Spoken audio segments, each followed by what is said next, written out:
Halo, selamat malam. Kita masih ngobrol tentang Nietzsche. Saya bersama Bapak Dr. Fitzgerald Sitorus dari Faculty of Liberal Arts UPH. Kita masuk ke pertanyaan yang sering juga diajukan tentang Nietzsche ya, bahwa moralitas itu sendiri kan termasuk salah satu yang dikritik oleh Nietzsche dan itu muncul dari mental budak ya di dalam berelasi dengan tuannya. Nah itu gimana ceritanya Pak Fitz?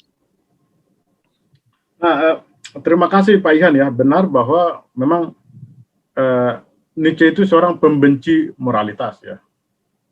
Mengapa dia benci moralitas? Karena menurut dia moralitas itu membuat orang menjadi kawanan gitu ya, kayak budak ya, menjadi herder moral gitu ya, semacam moral kawanan hewan gitu ya. Jadi moralitas itu membuat orang tidak berani menjadi diri sendiri. Moralitas itu menjadi pegangan bagi orang, ya. Lalu orang menjadi hidup sebagaimana dengan orang-orang lain, ya. Dengan demikian, kritik dia terhadap moralitas itu dimaksudkan agar kita tidak perlu, ya, ikut-ikutan belaka terhadap sebuah moralitas, karena itu adalah menurut dia tanda kelemahan atau tanda dekadensi ya, sehingga dia mengkritik tajam moralitas. Kritik itu tentu dimaksudkan agar orang berani untuk menjadi diri sendiri. Nah, kalau kita masih memiliki moralitas, dan moralitas di sini dianggap sebagai sesuatu yang bersifat universal ya, yang diikuti oleh orang banyak dan dia dianggap benar, maka itu adalah tanda kelemahan, tanda kepengecutan. Jadi Nietzsche itu menggunakan kosa-kosa vokabuler yang negatif untuk moralitas, tanda kelemahan, tanda dekadensi, tanda kepengecutan, tanda ketidakberanian untuk mengatakan ya terhadap kehidupan gitu ya. Ya, jadi dalam bukunya kan Nietzsche menggambarkan bahwa moralitas itu adalah karena tuan-tuan tanah ya, master itu membuat standar-standarnya itu menjadi sesuatu yang baik, dan itulah yang harus diikuti, sehingga slave itu budak hidup di dalam dunia yang semacam itu begitu ya. Juga yang kita rasakan sebagai rasa bersalah itu munculnya dari hutang piutang antara master begitu ya, sehingga kita harusnya memotong ya sejarah moralitas yang semacam itu dan memulai kehidupan kita begitu ya. Jadi dia menjelaskan asal usul antropologis dari moralitas ya. Jadi moralitas itu berakar dari kondisi-kondisi antropologis manusia, sampai kemudian karena budak itu bisa menjadi benci, memiliki resentiment terhadap Tuhan karena kelemahan dia gitu ya, tanda kelemahan. Jadi ya itu yang dibenci oleh Nietzsche gitu ya. Makanya dia mengkritik tajam moralitas gitu ya. Karena itu pertanda kelemahannya. Nah itu kalau untuk kita zaman sekarang ya Pak ya, dan manusia kekinian, itu kira-kira yang bisa kita tangkap dan pelajari dari kritik Nietzsche itu seperti apa ya Pak ya? Nah,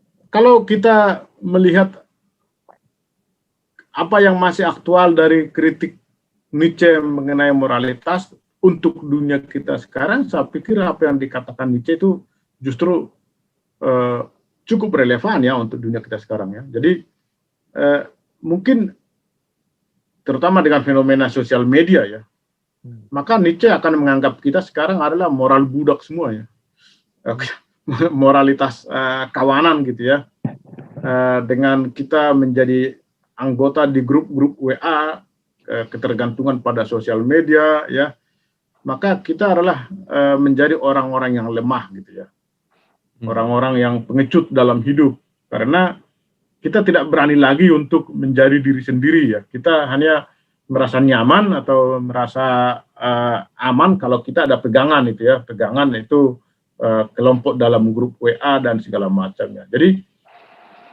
Nietzsche itu kalau kita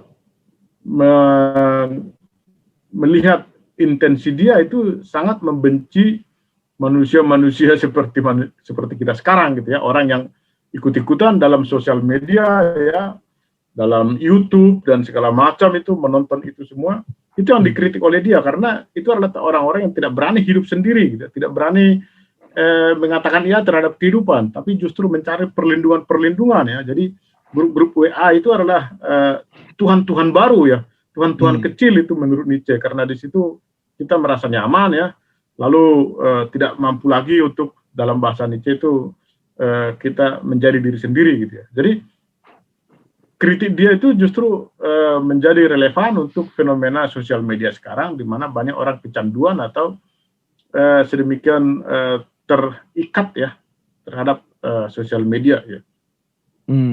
Jadi mungkin bahkan di dalam sosok YouTuber, influencer yang paling hebat sekalipun, jangan-jangan ada dinamika master and slave itu ya. Jadi influencernya seolah-olah menjadi tuan karena menentukan standar selera masyarakat, tapi dia tergantung oleh jutaan subscribernya itu yang akan memberikan dia masukan uang kalau dia makin banyak. Iya, jadi subscriber itu juga menjadi moralitas kawanan ya, menjadi budak ya. Tetapi tuan itu juga ya sebenarnya kan juga dia tergantung pada budak juga ya. Dia takut subscribernya itu kabur gitu ya. Jadi dia juga tergantung kepada konstituen dia, para pendukung dia gitu. Jadi tetap itu adalah tanda-tanda kelemahan pada kedua belah pihak ya.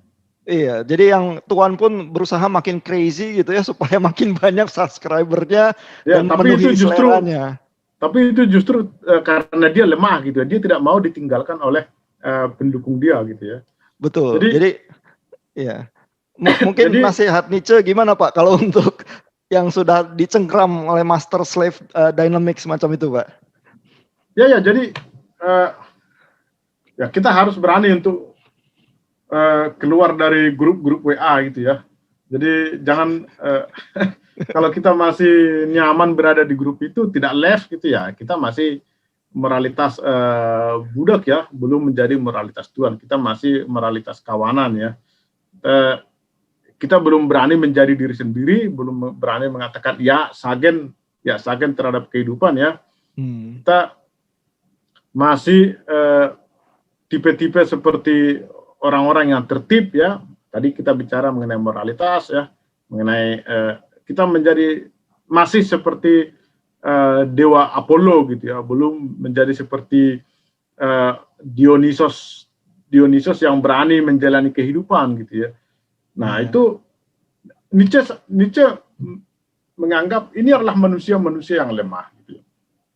Orang-orang yang moralitas kawanan ya, berada pada zona nyaman tertentu, itu manusia-manusia yang lemah, karena manusia-manusia seperti itu ya tidak akan menghasilkan sesuatu yang besar gitu ya, sesuatu yang herois gitu ya. Nietzsche kan selalu mau berharap agar manusia itu menjadi Ubermensch gitu ya. Ya, greatness. Kalau di grup-grup ya kan tidak ada Ubermensch gitu ya. Itu semua mens aja gitu ya. Manusia rata-rata gitu ya. Betul. Kawanan manusia rata-rata. Jadi nah kembali kita bisa melihat di sini bahwa gagasan-gagasan Nietzsche itu selalu sebenarnya bisa diaktualisasikan ya. Selalu bisa ditarik relevansinya untuk zaman kita sekarang. Saya pikir itu salah satu kegunaan filsafat ya, bahwa kita selalu bisa mencari atau melihat sisi-sisi positif bahkan dari gagasan yang paling gila pun ya, seperti Nietzsche gitu ya, bahwa tetap dia ada yang positif sekalipun gagasannya itu sering tidak masuk akal gitu ya. Betul. Jadi kalau kita sudah terlalu dikuasai oleh jumlah subscriber di channel YouTube atau teman-teman di grup WA, sudah saatnya kita left group atau tutup channel YouTube kita. Begitu ya Pak Fitz ya? Ya, itu kalau kita mau menjadi seseorang yang dikatakan Nietzsche orang yang berani ya, orang yang tidak lemah gitu ya, karakternya tidak lemah, lalu tidak menjadikan yang lain menjadi pegangan ya, kecuali berpegang pada diri sendiri gitu ya. Itu kan sebenarnya yang dituntut oleh Nietzsche ya. Betul. Kalau kita masih takut dikeluarkan dari grup WA gitu ya, atau takut mengatakan apa yang ingin kita katakan gitu ya, itu kita masih moralitas budak gitu ya. Kita bukan orang yang berani gitu ya. Nah, Nietzsche mengharapkan agar kita menjadi orang-orang yang berani, menjadi Ubermensch gitu ya. Oke. Ya, ini sebuah pandangan yang sangat mengharapkan heroisme dalam kehidupan ya. Yang mungkin juga di zaman ini kita butuhkan juga ya. Ya. Paling Oke, tidak terima ya, kasih. Ya, paling tidak kita bisa melihat secara kritis apa yang kita lakukan ya. betul. Tiba-tiba kita bangun dan menentukan jalan kehidupan kita ya, tidak ikut lagi moralitas Iya. kawanan begitu ya. Paling tidak kita bisa lebih kritis melihat cara kita menggunakan sosial media kita kan. Betul, betul. Terima kasih untuk Pak Fitzgerald Sitorus. Kita ketemu lagi di pembicaraan filsuf-filsuf yang lain. Selamat malam. Selamat malam juga Pak Ihan.